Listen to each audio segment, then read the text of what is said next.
everybody. It's Ground Zero Salem. It's Pat. Gonna delve into the stacks a little bit more. I'm still kind of in the throes of some sickness here. Some total sickness, brah. Nasty stomach bug going around. Still haven't decided if I'm going into work or not tonight. Feel kind of shitty still. So pardon my low energy if that happens to be the case as we progress through my stack here. We left off in the D's. We're in the Deaths right now, which means there's going to be a lot of albums with Death in the title for the first half of this.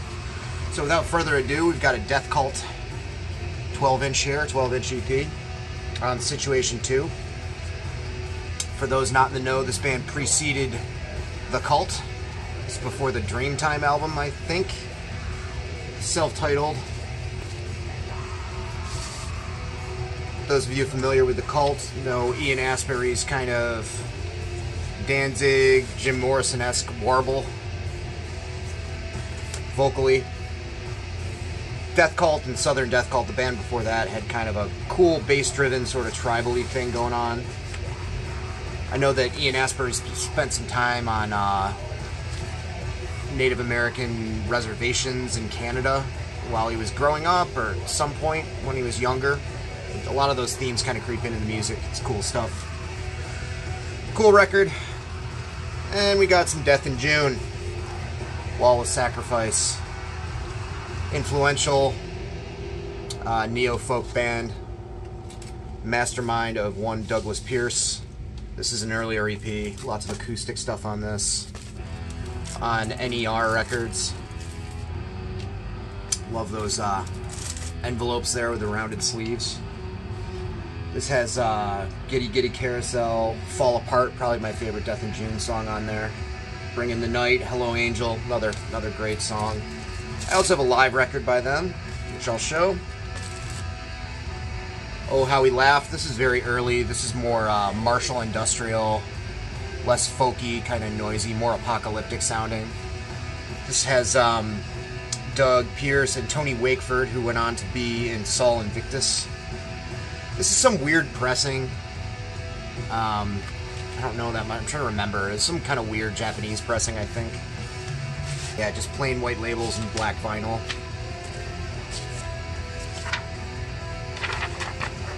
Insert there. Content with Blood, the debut album from 6th Comm. Another band on the same label, Aya's Media. Little promo sheet there from Aya's Media.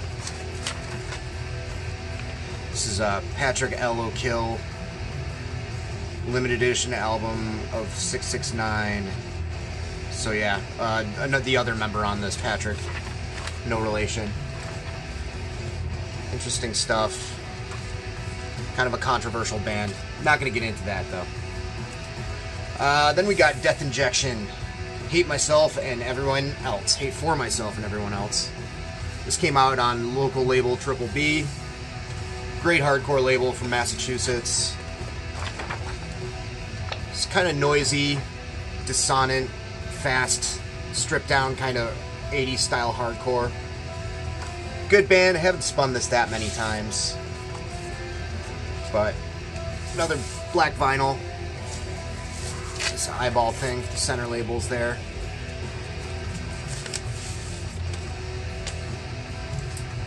We got a Death Penalty double LP. This is Gaz Jennings' project of Cathedral. A little bit more, definitely doom metal, but a little bit more of the new wave of British heavy metal leaning kind of doom metal. Great vocals, female vocalist. Called Death Penalty, which, as you may or may not know, is the name of Witchfinder General album, and that influence is pretty apparent. This does come on a colored vinyl, I think. It's on Rise Above Records. Nice purple there. Custom center labels.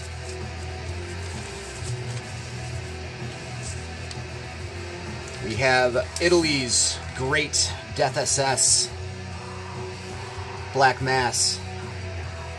Very influential dark heavy metal band from Italy. They all dressed up as different, like, universal monsters, mummies and werewolves and what have you. Cool looking gatefold there. This is a re-release on Svart Records. Let's take a look at the vinyl, shall we? Just black. Svart center labels there. This one I bought off of a guy who posts here regularly, a good friend of mine who lives in Las Vegas named Kevin. It's a Canadian kind of punk thrash band called Descendents. This is one that's been sitting in the stacks for a long time. I think I bought this off of Kevin in the early 2000s at some point. Awesome band, very ripping, anthemic, kind of thrashy punk. Canadian band. This is on Fringe Records, who I feel like Fringe Records is kind of like sort of like a Bonsai Junior, in that they had released a lot of stuff by already established bands that already had releases on other labels exclusive to Canada. I have like a DRI copy of the DRI self-titled on Fringe, and I think there's a couple others I can't remember, but this I believe was released exclusively on Fringe Records. Great fucking hardcore punk. Another great one, Deathstrike. Pre-master. Early Chicago death metal. Awesome stuff. If you know Master, similar kind of sound, real gruff, straightforward, thrashing death metal stuff. This came with a bonus 7-inch.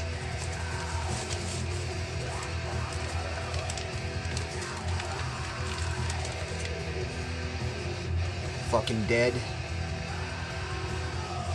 And this came out on Dark Descent. This was a while ago. Dark Descent re-released this. This was around the era that Dark Descent was doing more reissues than they're doing now, and they did a hell of a job with this, real bang-up job. I think this is one of their best sellers, too, for the longest time, up into this era of Blood Incantation and all that stuff. And we got Death Wish. This was this is an early 80s hardcore band. This is a 2 12-inch Death Wish, and then The Loved Ones on Disclaim Records. But yeah, great raw, stripped-down hardcore punk. Loved Ones, they were kind of leaning in more of a rockish direction. But this is a cool package with both bands related to each other, sharing members, and coming together in one package. And we got the almighty Death Threat, one word Death Threat, not to be confused with Death Space Threat. Great hardcore band from the late 90s. This is Consider It War, their second LP. Members of Tragedy, and I think From Ashes Rise. A bunch of bands related to the whole Burdett cabal. Unlike Tragedy and His Hero Is Gone, this is really, really fast, stripped down. Influenced by early 80s American hardcore, Japanese hardcore, D-beat. Raw, anthemic, piss stuff. Great deep vocals. Breakneck pace. Just awesome hardcore. And I have their first LP here, the self-titled.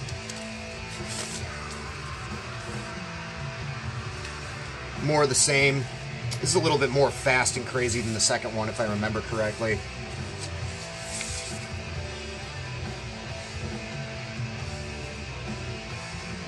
Awesome, awesome band.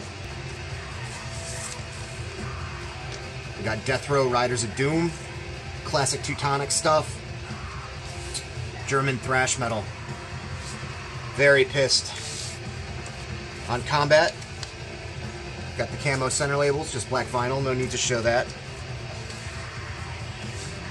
Great shit. This album came out under another title whose name escapes me. Just slipping my mind right now. Maybe I'll put something in the notes. I'm sure a lot of you out there know it, but this is Riders of Doom. And yeah, just great Teutonic thrash.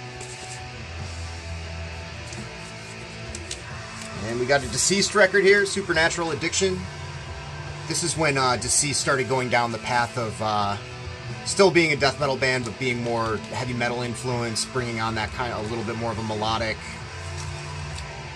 and riffy and kind of spooky kind of band. Awesome stuff. This is on a picture disc, which is fucking cool. I always like it when picture discs actually have some kind of packaging as opposed to just being in a Mylar sleeve. And this came out on Hell's Headbangers. Got a couple of Deep Purple records. I mean, what can I say about Deep Purple that hasn't already been said? Classic, heavy as a sack full of doorknobs, rock and roll, proto-metal, whatever you want to call it. 1970s stuff, Fireball, Demon's Eye, classic shit.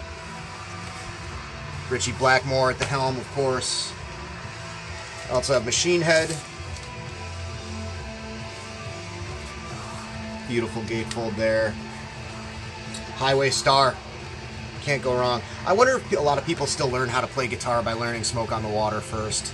That was just definitely the thing for generations when I was coming up. Probably not anymore. Got a Deep Wound compilation. Classic Western Mass hardcore here. This is pretty much everything they recorded. Short, fast, angry hardcore. To the point, Lose Anxiety song in my room. If you're a hardcore head, you should know it. If you don't, get into it. This is on Clear. This came out on Damaged Goods Records. Then we got something of a supergroup. This is before Harmony Corruption, when the Harrises were just pen pals, Mitch and Mick Harris. Mick Harris being from the UK, Mitch Harris being from the US. Mick Harris playing in Napalm Death, Mitch Harris playing in The Righteous Pigs. It's a collaborative grindcore project that they did together, and is it ever great. I really wish that it got its just due a little bit more. It's a fantastic grindcore record. Kind of shadows of what would be to come as far as the way Napalm Death would go on to sound. Great stuff. I got the Deicide self-titled. I got this in an eBay lot with Sadist Swallowed in Black. Both first pressings. This just came in the printed inner sleeve, no cover. But great faith-destroying, malevolent insanity here. Dual-tracked vocal death metal insanity. Blasphemous as it possibly can get. Deicide. Oh, here's a gem in the collection. One of my grails that I managed to track down. Demigod, Slumber of the Sullen Eyes. This is an original pressing on SPV and Drowned Productions. Finnish Darkness. Got that Drowned center label there. Song titles. One of the definitive Finnish death metal records. Gloomy, chunky, heavy as fuck, mired in a swamp of despair. Get into it, folks, if you haven't already. There's an ad for Avulsed in there, classic Spanish death metal. There's the lyrics. There's the band. Look like a bunch of nice kids, you know? Guy's got a Killing Addiction shirt on there, so they know they're good American stuff as well. A couple of reissues of Demolition Hammer records.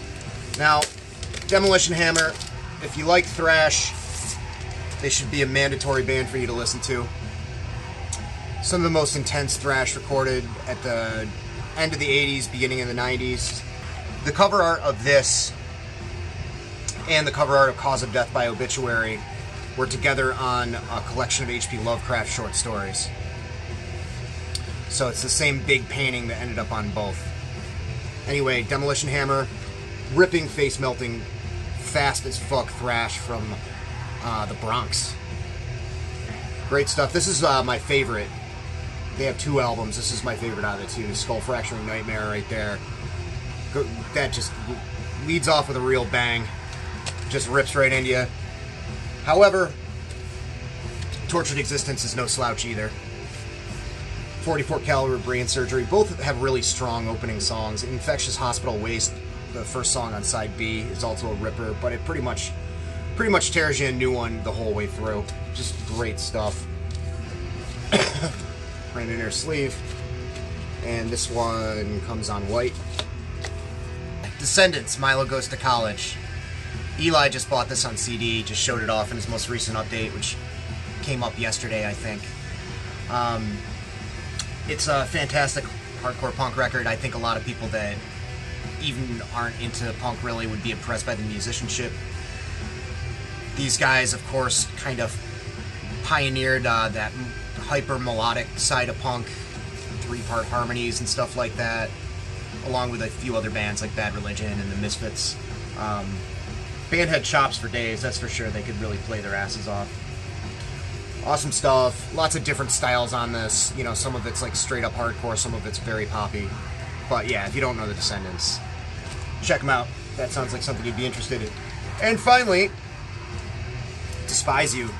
It's the Despise You discography, West Side Horizons.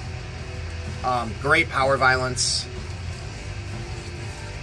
You can see in here they're doing sort of a Suicidal Tendencies shirt thing. Male and female vocals, very fast, pissed, kind of grindy. They do a lot of covers on this. They do Taste of Steel by Beowulf, Couch Slouch by DRI, In Your Eyes by Circle Jerks. I could have sworn that, yep, they do Burning in Hell by Possessed. Just great, mean, fucking, leaning heavily on the grind influence, but still very much like a power violence kind of band. Great stuff. This is a ton of music crammed onto one. They're from LA. Ton of music crammed onto one LP. So much that I'm like, I don't know if it compromised the quality of it, because I think it's like over an hour's worth of music. But it's power violence, so it's not really too much of a fidelity you're going to be losing, I don't think. Yeah, I ripped right through that. Wow, 18 minutes. What can I say? Short and to the point. I feel like shit, but I'll feel better. Wish me well. You guys have a good week.